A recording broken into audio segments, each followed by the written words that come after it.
எங்களை நாளும் காத்து வழி நடத்தி வரும் எங்கள் அன்பின் ஆண்டவரே, இதோ இந்த இல்லத்தில் இருக்கும் பெற்றோர்களை நிறைவாக ஆசீர்வதித்தல்லும்.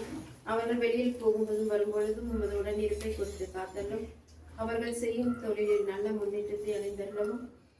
அவர்கள் குழந்தைகளை நிறைவாக ஆசீர்வதித்து அவர்கள் கல்வியிலும் இறை ஞானத்திலும் சிறந்தவர்களாக விளங்க தேவையான எல்லா ஆசீர்வாதங்களையும் அவர்கள் கொடுத்தல்லும்.